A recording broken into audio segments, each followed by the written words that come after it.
బండి సంజయ్ ముందు ఒకటి చెప్పాలి. అసలు మీరు రేవంత్ రెడ్డిని ఎందుకు కాపాడుతున్నారు? మీరు ఎందుకు రేవంత్ రెడ్డి రక్షణ కవచంలాగా నిలబడుతున్నారు? అందరూ ఇప్పటికే మార్కెట్లు అనుకుంటుందంటే ఆర్ఎస్ బ్రదర్స్ అనుకుంటారు. నేను సూటిగా అడుగుతున్నా బండి సంజయ్ని, బీజేపీని. మీ ప్రధానమంత్రి హైదరాబాద్కు వస్తాడు, ఆర్ఆర్ ట్యాక్స్ వసూలు చేస్తుండ్రు అంటాడు. చర్యలు ఉండయి.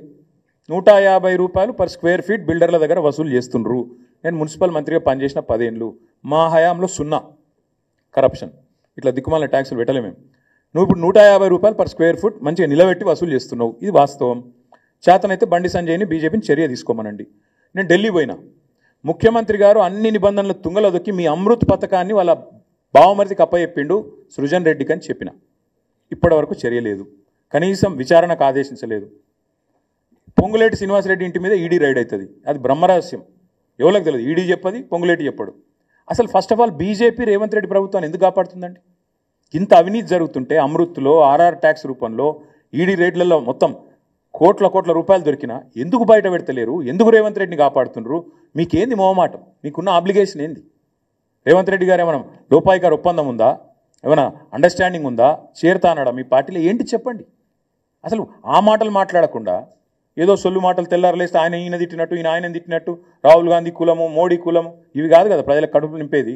మేము అడుగుతున్నాం సూటిగా, నువ్వు చెప్పు. రేవంత్ రెడ్డిని ఆర్ఆర్ ట్యాక్స్ విషయంలో ఎందుకు ఉపేక్షిస్తుంది బీజేపీ? ఎందుకు నీ బావమరిదికి అమృత్ స్కీమ్ మొత్తం 1100 కోట్ల స్కామ్ చేసినా రేవంత్ రెడ్డిని మీరు కాపాడుతున్నారు? అది కేంద్ర ప్రభుత్వ పథకం అమృత్. ఎందుకు సృజన్ రెడ్డి షోదా కంపెనీకి అప్పజెప్పినా ఎందుకు నీ ప్రభుత్వం కాపాడుతున్నది రేవంత్ రెడ్డిని? ఎందుకు రేవంత్ రెడ్డి గారి మంత్రివర్గంలోని పొంగులేటి మీద రేడ్ అయితే ఈడీ 4 నెలలైనా ఎందుకు మాట్లాడది? ఏంది బ్రహ్మరహస్యం చెప్పగలుగుతారా? ముందు బండి సంజయ్ని దమ్ముంటే కేంద్ర హోంశాఖ సహాయ మంత్రి అయినా చెప్పమను, తర్వాత మిగతా విషయాలు మాట్లాడచ్చు. మీ అయ్యనో ఇంకోరినో రేవంత్ రెడ్డి గారు ఎందుకు అరెస్ట్ చేస్తలేరు?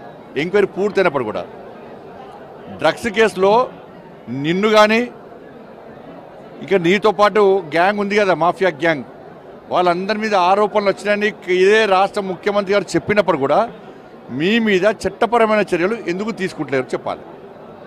ఫోన్ ట్యాపింగ్ కేసులో నిందితులు మొత్తము నీ పేరు, మీ అయ్యే పేరు చెప్పినా కూడా మిమ్మల్ని ఎందుకు అరెస్ట్ చేస్తలేరో ఫస్ట్ సంబంధించి రేవంత్ రెడ్డి గారు ఎందుకు అరెస్ట్ చేస్తారో చెప్పాలి. మీ బామ్మర్ది ఫామ్ హౌస్లో డ్రగ్స్ దొరికినాయి అన్నారు, నువ్వు కూడా అప్పటిదాకా ఉండిపోయినావు, బాగా డ్రగ్స్ తీసుకున్నావు నువ్వు కూడా అని చెప్పి రేవంత్ రెడ్డి గారే మాట్లాడారు. మరి నీ మీద ఎందుకు చర్యలు తీసుకోలేదో చెప్పాలి. ఈ ఫార్ములా రేస్ కార్యం ఉన్నది, దాని మీద నువ్వు సుప్రీంకోర్టు పోయినావు, హైకోర్టు పోయినావు, కోర్టు మొత్తం క్లియర్గా అయిపోయింది, ఏమన్నా చేసుకోవచ్చని నీ పిటిషన్ కొట్టేసింది. మరి నిన్ను ఎందుకు అరెస్ట్ చేస్తలేడు రేవంత్ రెడ్డి గారు చెప్పాలి. ఇప్పుడు కాంప్రమైజ్ ఎవరైతున్నారు? కేఆర్ బ్రదర్స్ ఎవరు? మీరిద్దరు. నీ దొంగ నాటకాలు బంద్ చేయి.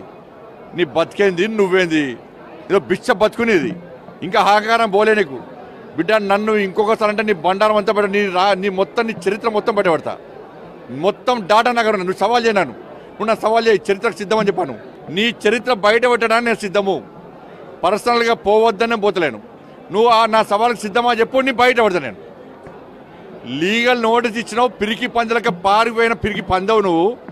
అసలు నీ అయ్య లేకుంటే నీ కుక్కల దగ్గర మళ్ళీ చెప్తున్నా, కేసీఆర్ అనే వ్యక్తి కాదు అన్నురా, రాళ్ళు చెప్పుతో కొడతారు. నేను అమెరికా నుండి చిప్పలు అడిగినోడివి, నీకు తెలంగాణ ఉద్యమం తెలియదు, దెబ్బలు తిన్నది మేము, కేసులు భరించేది ఇక్కడ పేదోళ్ళు.